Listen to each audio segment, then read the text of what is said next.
D23 is an exciting event for any fan of Disney, but for us theme park fans, there's one part of the weekend that we all look forward to the most. That is, of course, the Disney Experiences Showcase. However, at the past couple of conventions, this panel has been dominated by what Disney refer to as blue sky cellar ideas. So, as many of us suspected, due to the nature of these announcements, many of these were scrapped before they ever became a reality, which was a pretty bad look for the company. Therefore, this year, when Disney Parks, Experiences and Products Chairman Josh DeMuro took the stage for the panel, he was sure to let us know that shovels were on the ground this time. So, before we even look at the announcements themselves, this simple fact is exciting enough alone, as it seems that this time we are actually going to get what was announced. So, what exactly was announced? Well, let's begin with the big one first, Walt Disney World. With 4 theme parks and tons of space, there's lots of room for expansion. And this time, Disney kinda seems to be delivering. At the previous convention, there was lots of discussion about what was beyond Big Thunder Mountain. These discussions focused upon 2 concepts: a South America area featuring Encanto and Coco, and, most exciting, at least for me, a Villain's Land. The South America idea has left the Magic Kingdom and shifted elsewhere, but the Villain's Land, which was met with incredible enthusiasm, is still on its way. Magic Kingdom's Villain Land will feature 2 attractions, dining and shopping. Claims within the panel suggest that this land will set a new standard. Details beyond this were pretty sparse, so all we really have to go off of right now is the concept art. Now, there's one little section of this image that many coaster fans have been zooming in on, as it seems to be a thorny, Maleficent-themed RMC. Currently, it's pretty hard to imagine Disney building such a thrilling style of coaster, but the concept art does make it kind of hard to completely rule this out, as I can't help but agree it kind of looks like an RMC. In discussing this land, most people are pretty quick to compare it to Epic Universe's Dark Universe, which totally makes sense. Arguably, within the theme park community, this is the most highly anticipated land at Universal's new theme park. So it wouldn't surprise me if Disney saw this hype and wanted to rival the Universal monsters with their very own villains. Therefore, maybe upping the thrill level could also be a part of this attempted competition. Although, I'd say, to simply see this expansion as an aim at competition is unfair. Magic Kingdom is forever in need of upping its capacity, so a brand new land has felt on the cards for quite a long time now. This land is set to open in the next 5 years and will be located near Frontierland. But whether it will be behind Big Thunder Mountain or not is something we don't know yet. Speaking of Frontierland, there is another addition coming to this area, and this one we know the location of. Magic Kingdom will be getting 2 Cars-themed attractions in Frontierland. One which will be a race rally through mountains and appears somewhat similar to Test Track and Radiator Springs Racers. The other attraction is said to be fun for all the family, but more geared towards smaller riders, with people speculating that it will either be similar to the Tomorrowland Speedway, which would then allow this attraction to go and open up a large space for expansion within Tomorrowland, or that it will be like the new Tinkerbell attraction in Tokyo Disney Sea. Construction on this will begin next year, and with this we will see the closure of Tom Sawyer's Island and the Rivers of America. This, just like the closure of even the smallest thing within a Disney park, has been met by many with outrage. To be completely honest, I can't help but feel that this outrage is a little over the top. Very few people have ever put across that they have a deep love for this area of the park. In fact, it seems kind of forgotten by most. So this routine outrage just feels kind of predictable and like Disney can never win. I do feel like the loss of the river in Frontierland is a shame, as water is always a nice disruption to the chaos within a theme park. Plus, I do worry that the presence of both Tiana and Cars within this area may begin to feel like a bit of a mess. But Other than this, I'm personally just excited. Plus, I think bringing some new IPs into this area has been a long time coming, as the Western theme of Frontierland is kind of an outdated one which isn't so popular with younger generations. Over in Adventureland, the Pirates of the Caribbean Tavern is set to open next year. Some new concept art was released for this, and this lounge area looks incredibly detailed and seems to be inspired by the iconic Magellans at Tokyo Disney Sea. Plus, this lounge will feature the iconic and historic character Pegleg Pete. Personally, I'm really excited about the addition of this lounge to the Magic Kingdom, as not only does it look beautifully themed, but it also looks like a relaxing space, which is much needed for this park.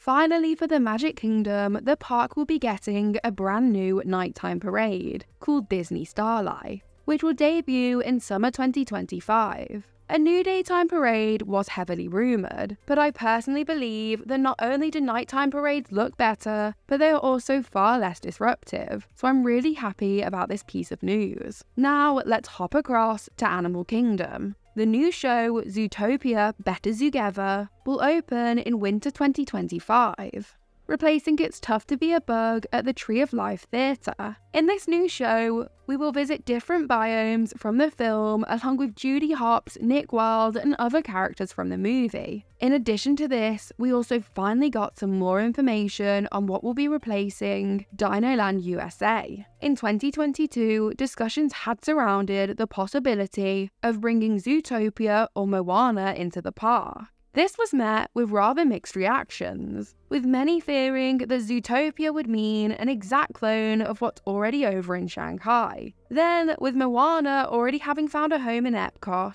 this too felt like a pretty strange choice. Thankfully, at Destination D, plans were announced to have shifted, and Disney are now building an area known as Tropical Americas. Concept art made it pretty clear that Encanto would be coming, and people also highly expected that Indiana Jones would too be on the way, both of which were confirmed this year. Encanto will be getting an attraction that appears to be utilising a trackless ride system. This is said to be like a more modern Mystic Manor, and the story will take place on the night that Antonio gets his gift, and will take us on a tour of the family's house. By focusing on Antonio, animals will be heavily featured within the attraction, making it seem like a perfect fit for Animal Kingdom. Then, as long expected, Dinosaur will be closing to make way for a brand new Indiana Jones attraction. Excitingly, this is not set to be a copy of the one currently in Disneyland or Tokyo Disney Sea. Instead, this attraction will take us into a Mayan temple to search for a mythical beast, and it's set to open in 2027. With this, Dinosaur will of course be closing pretty soon, but thankfully Disney have learned from their past mistakes,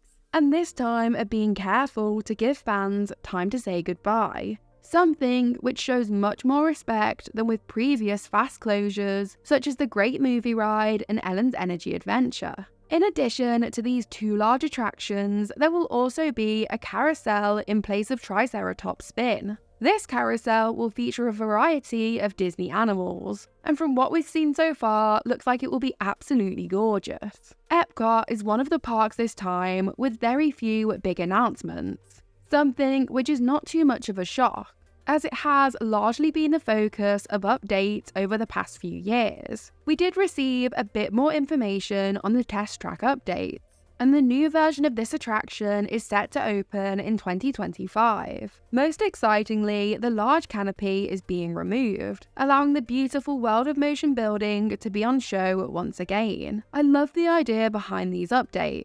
The concept of bringing the original World of Motion spirit of optimism to the attraction is absolutely great, but I do fear that the updates look a little bit bland, something which sadly seems to be the modern day look of Epcot. Then, the only new announcement is the arrival of a Spaceship Earth lounge, which will find its home in the old Seaman's Lounge. The view from this lounge is going to be absolutely great, and I'm really happy that this space is being utilised and opened up for everyone. But once again, the theming shown in the concept art looks pretty bland. To be honest, the interior of this lounge looks like something you could find in any nice hotel lounge, not something that you would expect from a Disney park. Sadly, we received no updates on Spaceship Earth itself, and it seems that the prior promised updates to this attraction are either no longer happening or at the very least far from a priority. Sadly, we also heard no news about Journey into Imagination, and it seems that the hopes of this attraction receiving a much needed overhaul are still just a dream. But hey, let's not focus too much on what we aren't getting. So with that, onwards to Hollywood Studios. Hollywood Studios is very excitingly getting the long-rumoured Monsters Inc. roller coaster. Picking up after the events of Monsters Inc., this new coaster will allow guests to visit the world of Monsters Inc. This attraction will be the very first suspended roller coaster to be built by Disney. A suspended coaster has been something we've almost seen many times with Disney, most notably within the scrapped Beastly Kingdom area of Animal Kingdom. So it's incredibly exciting to see them finally bringing one into the parks. Now, there's much debate surrounding the location of this attraction, with some thinking that it will be located in Animation Courtyard, and with others fearing that it will replace the Muppets. Going off of the concept art, I'm personally not too worried about the fate of the Muppets, but I would be sad to see them go. However, if I had to choose between a 4D show or a roller coaster, I know which I'm picking. Smugglers Run in both Hollywood Studios and Disneyland is set to be updated for 2026.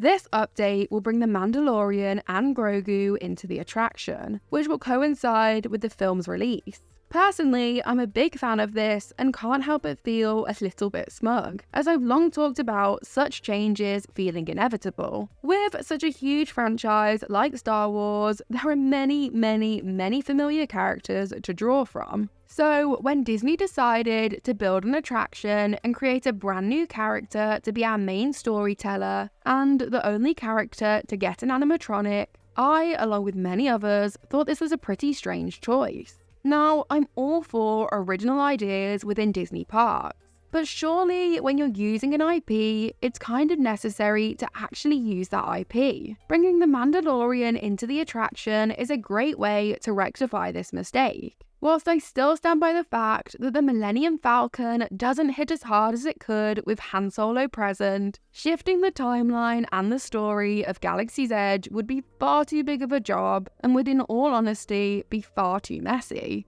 So this realistically is the best case scenario for Smugglers Run. Besides this, Disneyland over in Anaheim isn't getting too many updates. Most notably, nothing was mentioned about Tomorrowland, as many had been suspecting the return of the People Mover just in time for the park's 70th anniversary. Nevertheless, the park is getting something new, something both exciting and a little controversial. The very first Walt Disney animatronic will be in the new show Walt Disney: A Magical Life. This will open in 2025, and the animatronic will be the most complex figure to date. Shows on Walt Disney's life and even statues of him aren't something new for Disney parks, but the animatronic figure is certainly taking it to a whole new level. Some are quite uncomfortable by this concept, but in my opinion, this is the perfect full circle moment for both the history of Disney and animatronics more generally. After its initial run, once it debuts in 2025, the show will then alternate with great moments with Mr. Lincoln in the Main Street Opera House. We were also told that Tiana's Bayou Adventure will debut on November the 15th this year, within the newly reimagined Bayou Country. This area will also be home to the many adventures of Winnie the Pooh and Davy Crockett's Explorer Canoes, as well as the newly reimagined Hungry Bear Barbecue Jamboree. Avengers Campus, a Disney's California adventure, is finally receiving some much-needed additions. 2 new attractions, both featuring Robert Downey Jr. reprising the role of Iron Man, are set to be built. This alone is exciting, as after 2 disappointing attractions, one in Hong Kong and one in Paris, it's long overdue for the Marvel character who started it all for Disney to actually get a good quality attraction. Construction on this expansion will begin next year. The first attraction is Avengers Infinity Defense, which will take us on a multi-world adventure to Asgard, Wakanda, New York, and more. Upon this adventure, we will help the superheroes fight against King Thanos. This storyline sounds brilliant, as it's finally bringing an attraction into the area that will allow us to visit some of the destinations actually featured within the movies, not just the campus dreamt up simply for the theme parks. Then there is Stark Flight Lab, a robotic arm attraction which will simulate flight experience, with each flight being said to be completely different. In addition to this, California Adventure is set to open an Avatar boat ride, which is very excitingly rumoured to be utilising the same technology as Pirates of the Caribbean over in Shanghai. We know very little other than that this boat ride will be inspired by the second movie, Avatar: The Way of Water, as well as the third and future films. All this sounds very cool, and simply the fact that it isn't a clone of anything from Orlando is great to hear. Finally, for California Adventure, another boat ride is coming, this time themed to Coco. Set to begin construction in 2026, this ride will take guests on a colourful adventure to the land of the dead. Said to be packed full of animatronics, no location has yet been revealed for this attraction. Adding a Coco attraction to DCA feels like the perfect choice, as the addition of anything Coco related at this park has been incredibly popular over the past couple of years. Now onto the international parks. Disneyland Resort Paris is certainly the one that most of us entered this panel with questions about, and I'm pleased to say that many of these have been answered, although sadly yet another panel passes with no attraction announcements for the Disneyland park. However, this park is getting another new nighttime show. Disney's Adventure World, currently the Walt Disney Studios Park, finally confirmed the second new land set to open after World of Frozen opens in 2026. To celebrate the 30th anniversary of The Lion King, a new area called Pride Lands will bring the story to life with character greetings, dining, shopping, and a brand new log flume ride. Despite images of the live-action film being shown in the panel, the press release stated that this land will focus on the more popular animated film. The announcement of something totally original coming to this park is incredibly exciting, as is the presence of Disneyland Paris's very first water ride. Finally, for this park, we were also told that a new nighttime spectacular, similar to World of Color, but also featuring drones, will be shown on the new Adventure Bay Lake. Then, Hong Kong Disneyland is getting a Spider-Man themed elevator ride, seemingly similar to Tower of Terror. If this is what the attraction will be, this will be the first proper thrill ride in Hong Kong Disneyland. The storyline seems to surround Spider-Man fighting Dr. Octopus, placing a proper villain into the storyline, which makes it seem like a far more interesting story than the one featured in Web Slingers. With this, many are wondering if this will eventually replace Tower of Terror at Disneyland Paris. Personally, as long as the attraction is good, I wouldn't be against the loss of Tower of Terror here. Avengers Campus in Disneyland Paris feels pretty weak, and the Hollywood area of the park is still a bit of a mess. So this would improve both quality and cohesion if this change did come to the park. Then, finally, Shanghai Disneyland will receive a multi-launch Spider-Man roller coaster. This would be the first Marvel ride at the park, but certainly not the first bit of Marvel theming, as there is already a meet and greet area and a quick service both themed to Marvel within their Tomorrowland. So it seems that they have already tested the popularity of Marvel here and have clearly found success. The biggest positive from the parks panel is the vast number of new projects that will be built across the parks. It's also great to see Disney moving away from building clones of rides across their resorts. However, the unanswered questions of locations for some of these projects does make me a little bit nervous. It's now also more obvious than ever that the future of the parks is IP. This is something that I don't love but have long accepted. Plus, if it means more new attractions, I'm willing to compromise, even if I do hold the opinion that a huge part of what makes Disney parks is their ability to create incredible original characters and stories. What announcement from the D23 Disney Experiences Showcase are you most looking forward to? Let me know in the comments. And thank you so much for watching. Please like, subscribe, check out some of my other videos and the links in the description.